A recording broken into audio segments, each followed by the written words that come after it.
Cette présentation vous est offerte par globalinternet.pi, construite par Jesné Deslandes, ingénieur en chef. Bienvenue à l'ambassade d'Haïti aujourd'hui. Vous êtes le chef du commerce et du développement du gouvernement britannique.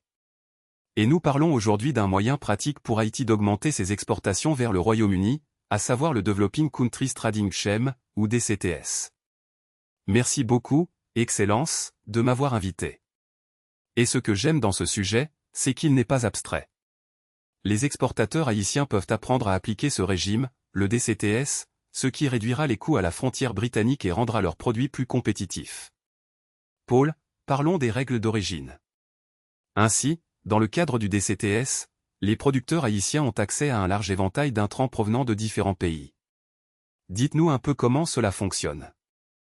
Le point clé ici est que nous voulons offrir aux producteurs haïtiens autant de flexibilité que possible, car nous savons qu'il n'est pas toujours possible pour les producteurs locaux de se procurer localement tous les intrants dont ils ont besoin pour leurs exportations.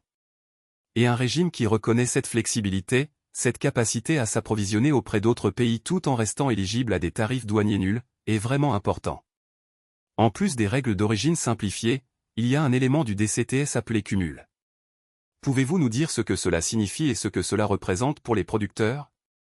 Bien sûr.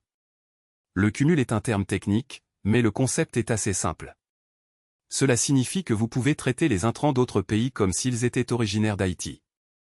Ainsi, dans le cadre du régime commercial des pays en développement, Haïti peut cumuler selon les règles d'origine avec des partenaires comme la République dominicaine, la Jamaïque, etc. Et généralement progresser dans la chaîne de valeur. Et pourriez-vous donner des exemples qui parleraient à un producteur haïtien?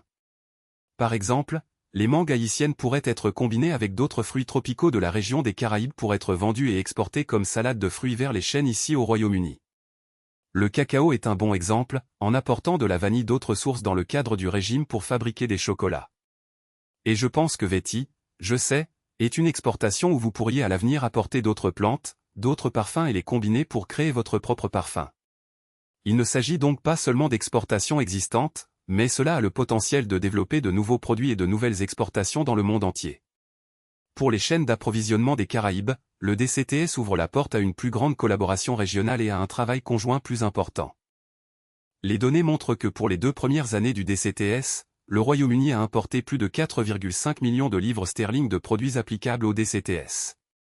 Voici le point clé, sur ces 4,5 millions, seuls 1,8 million ont utilisé les tarifs douaniers nuls du DCTS.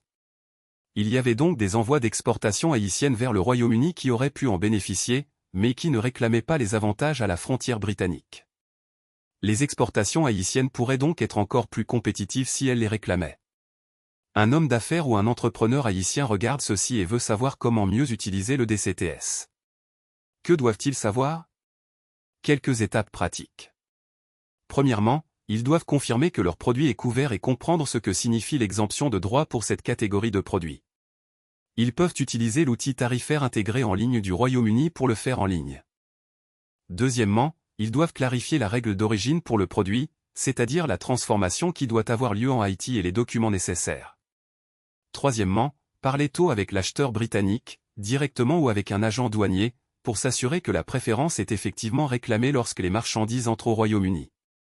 Et enfin, ils doivent remplir les formulaires corrects. Les exportateurs peuvent choisir d'utiliser l'un des 2 documents comme preuve d'origine pour réclamer les préférences du DCTS, soit la déclaration d'origine, soit le formulaire A.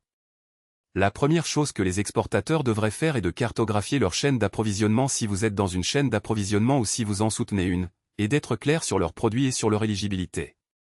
Parce qu'il ne s'agit pas seulement de stimuler le commerce entre Haïti et le Royaume-Uni.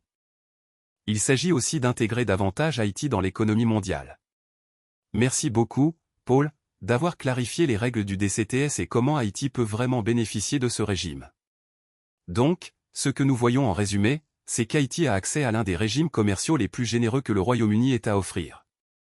Cela signifie également que cela peut soutenir la croissance des exportations, une plus grande relation commerciale entre nos 2 nations. Quels sont les autres messages clés de ce régime auquel Haïti a accès? Le régime est là. Il est sur la table. L'essentiel est de le rendre utilisable, envoi par envoi, produit par produit. Ambassade de la République d'Haïti à Londres. 2 semaines modifiées.